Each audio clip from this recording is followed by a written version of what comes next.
The second personal practice that Jesus mentioned as devotions that people used to do was prayer. And he also said that it was corrupted as well, same as giving to the poor.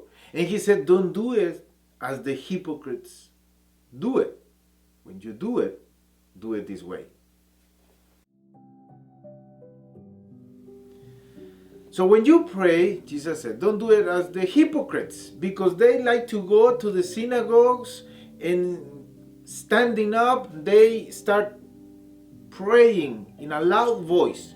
So everybody knows what they are saying. They like to draw the attention up to them. They like to go to the street, in the corners especially. They stand and they start praying. So that way people are going to think that they are very devout. But Jesus said, don't do it like them because they're hypocrites.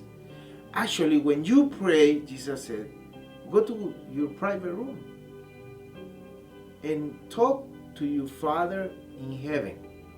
Two things here. First,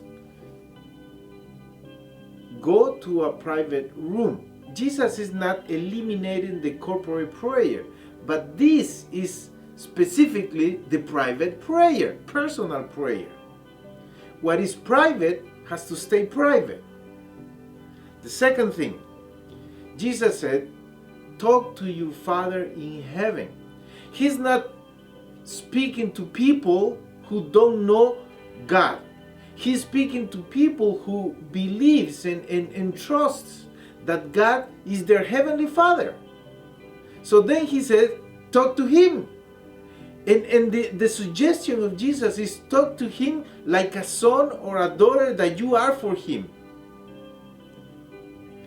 In the same way that you will speak to your dad. The same way that you will have a conversation with your dad. You can talk on the same kind of topics that you will speak with your dad, that you will talk with him. You can laugh in the same way that you laugh when you talk to your dad. You might weep in the same way that you mourn or weep when you speak with your dad. Tell him about your pains. Tell him about your sicknesses. He knows everything, but he wants to listen from you. And Jesus ends this way. Your Father, who goes to that private room with you into that conversation, will answer you. See you tomorrow.